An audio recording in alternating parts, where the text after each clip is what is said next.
Hi అండి, అందరికీ నమస్కారం అండి. ఫ్రెండ్స్, ఇప్పుడు అందిన వార్త. ఇక విద్యుత్ ఛార్జీల పెంపుపై చంద్రబాబు నాయుడు అదిరిపోయే శుభవార్త అంటూ ఇప్పుడిప్పుడే అప్డేట్ అయితే రావడం జరిగిందండి. అయితే ఇందుకు సంబంధించిన పూర్తి వివరాలు అయితే మన వీడియోలో తెలుసుకుందామండి. అంటే విద్యుత్ ఛార్జీల పెంపుపై రాష్ట్ర ముఖ్యమంత్రి చంద్రబాబు నాయుడు గారు ఏం చెప్పారు ఏంటి అనేది క్లారిటీగా తెలుసుకుందామండి. వీడియో మాత్రం స్కిప్ చేయకుండా చూడండి ఫ్రెండ్స్, అప్పుడే మనకి పూర్తి సమాచారం అయితే తెలుస్తుంది. అలాగనే లైక్ చేసి ఇప్పుడే మన ఛానల్ని సబ్స్క్రైబ్ అయితే చేసి ఫాలో చేయండి ఫ్రెండ్స్.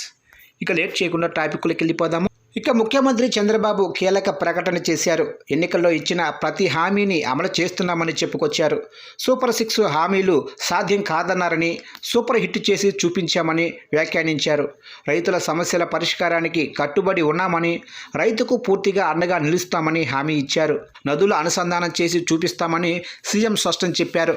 అదే సమయంలో విద్యుత్ ఛార్జీలపైన సీఎం చంద్రబాబు కీలక ప్రకటన చేశారు. ముఖ్యమంత్రి చంద్రబాబు రైతన్న మీకోసం కార్యక్రమంలో భాగంగా వ్యవసాయ సమస్యలపైన స్పందించారు. రైతాంగానికి ప్రభుత్వం పూర్తిగా అండగా నిలుస్తుందని హామీ ఇచ్చారు.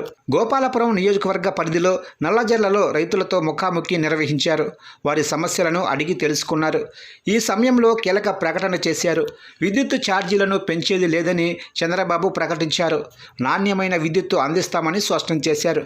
కాగా నదుల అనుసంధానం కోసం ప్రణాళికలు సిద్ధం చేస్తున్నామని వివరించారు. వైసీపీ హయాంలో భూ రికార్డులు తారుమారు చేశారని ఆరోపించారు.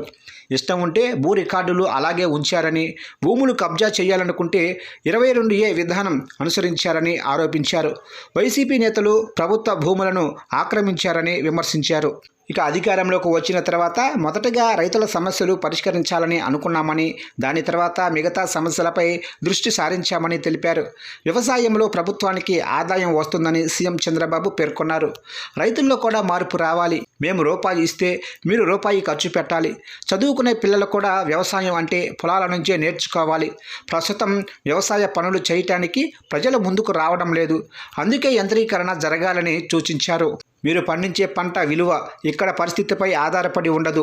ఇతర దేశాలు, ఇతర ప్రాంతాల్లో జరిగే పరిమాణాలపై ఆధారపడి ఉంటాయి. రైతులకు గిట్టుబాటు ధర రావాలి, ఆదాయం పెరగాలి. ఇప్పుడు ఉభయ గోదావరి జిల్లాల వాసులతో పాటు రాయలసీమ వాసులకు డయాబెటీస్ వస్తుంది. రాష్ట్రాన్ని ఒక మోడల్ స్టేట్గా మారుస్తున్నానని చంద్రబాబు వెల్లడించారు. గోదావరి జలాలను ఉత్తరాంధ్రకు ఎట్టి పరిస్థితుల్లోనైనా తరలిస్తామని చెప్పారు. గోదావరి, కృష్ణా నదులను అనుసంధానం చేస్తున్నామని, పెన్నా నది వరకు తీసుకెళ్తాము. ప్రతి ఎకరానికి నీరు అందేలా చేస్తామని చంద్రబాబు స్పష్టం చేశారు.